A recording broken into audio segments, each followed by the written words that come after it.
laptop kentang, tapi ngedit tetap kencang. Pakai proxy.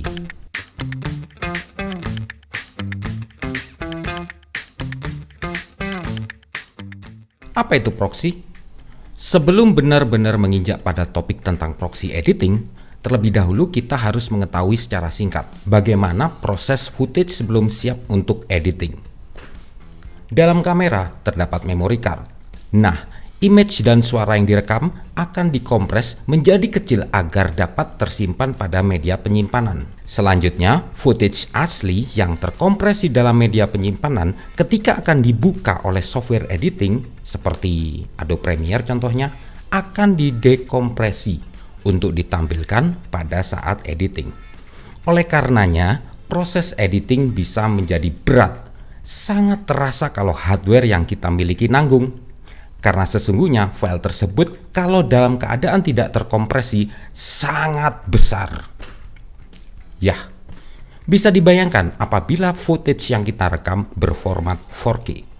Apalagi kebanyakan kodek yang digunakan pada kamera saat ini, baik DSLR, mirrorless, action cam, bahkan kamera pada drone, menggunakan kodek H264, yaitu kodek yang berjenis interframe, di mana kodek jenis itu sebetulnya sangat tidak disarankan untuk keperluan proses editing.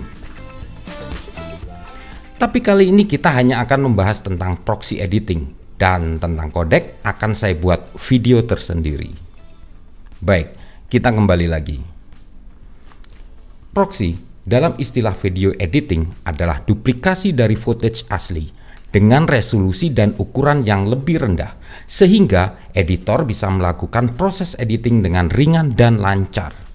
Tapi ingat, proxy hanya digunakan hanya untuk proses editing, dan bila render akhir akan tetap menggunakan footage aslinya. Jadi jangan khawatir tentang resolusi, dijamin aman. Cara pertama, import file 4K atau file asli yang akan digunakan untuk proses proxy. Setelah file sudah di Windows Project Premiere, tarik ke timeline, klik Change Sequence Setting. File yang berformat 4K terasa berat bila di preview. Lalu arahkan pointer mouse ke file-file yang masih terpilih. Klik kanan, pilih proxy, create proxy, pilih yang QuickTime.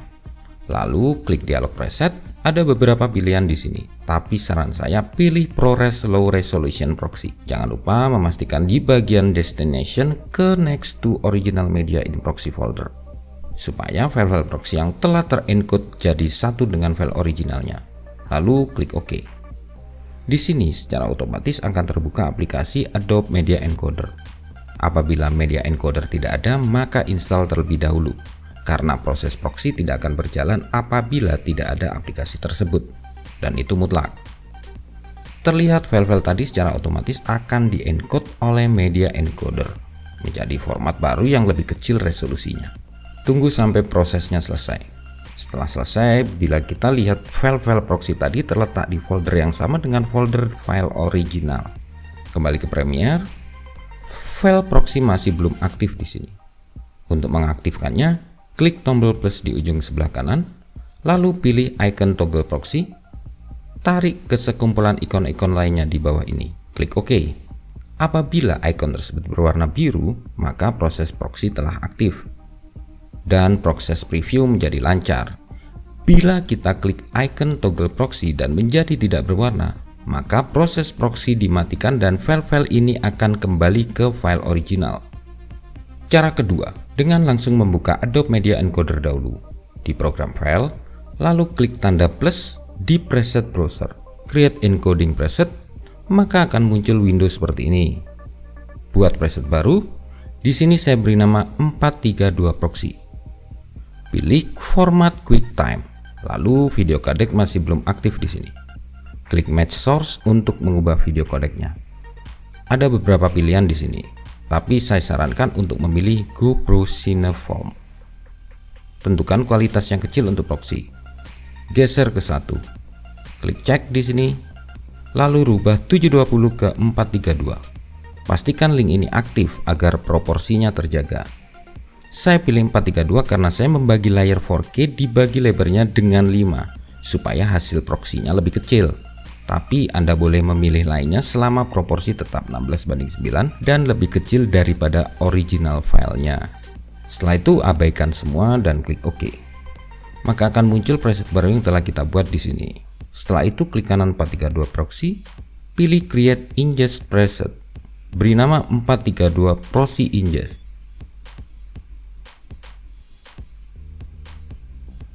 Biarkan pilihan ini kosong. Lalu cek di sini. Pilih destinasi folder, format biarkan QuickTime, klik di pilihan preset, maka akan muncul preset baru yang kita buat tadi dan pilih preset tersebut. Lalu klik OK. Maka preset baru yang telah kita buat muncul di sini. Lalu klik kanan preset tersebut, export preset, save di tempat yang kita tahu pasti di mana bila kita mencarinya nanti. Di sini saya letakkan di folder yang sama dengan file originalnya. Lalu save. Setelah itu kembali ke Premiere, import footage, klik kanan, proxy, create proxy tanpa melakukan apapun. Klik add ingest preset, load preset yang tadi kita ekspor di media encoder. Open, maka pilihan akan otomatis berubah sesuai dengan yang kita buat di media encoder sebelumnya. Lalu tekan OK. Setelah itu sistem akan membuat proxy. Bila kita ke media encoder, maka kita lihat proses encoding sedang diproses. Kita lihat formatnya telah berubah menjadi kecil.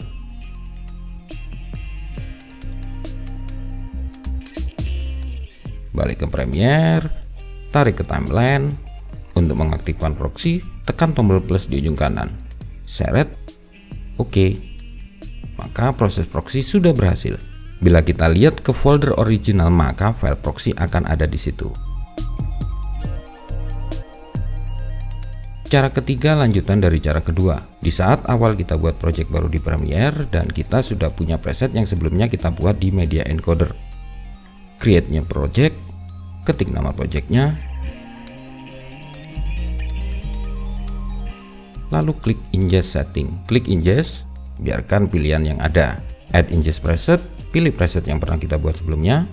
Open, yes, maka dialog window terisi dengan preset yang kita import. Pilih destination, lalu OK. New sequence, beri nama sequence-nya, OK. Import footage. Lalu bila kita lihat di media encoder, maka proses proxy langsung dijalankan di sini. Walaupun tanpa kita buka pun, maka proses akan otomatis dikerjakan. Tunggu sampai selesai. Kita lihat ukurannya lebih kecil ya daripada 4K. Setelah selesai, kembali ke Premiere, geser footage ke timeline, masih belum aktif proxy-nya, tarik toggle proxy, lalu aktifkan. Terlihat sedikit berbeda. Untuk memastikan proxy telah aktif, besarkan playback preview, lalu on-off-kan, maka terlihat saat aktif gambar sedikit beda resolusi dan kualitasnya. Dan bila kita lihat di sini, maka status dari proxy attach. Kelebihan, mempercepat proses editing walau menggunakan komputer dengan spek nanggung. Kelemahan, proses pada saat mendowngrade footage agar lebih kecil pada saat proses proxy sangat memakan waktu yang lama. Mungkin kita akan berpikir, kalau membuat proxy waktunya lama saat transcoding dan nanti pada saat render waktunya lama juga. Ngapain susah-susah pakai sistem proxy? Toh secara waktu editing total sama saja. Well, mungkin secara waktu sama, tapi secara total dalam bekerja berbeda. Bekerjalah dengan cerdik tanpa harus bekerja keras.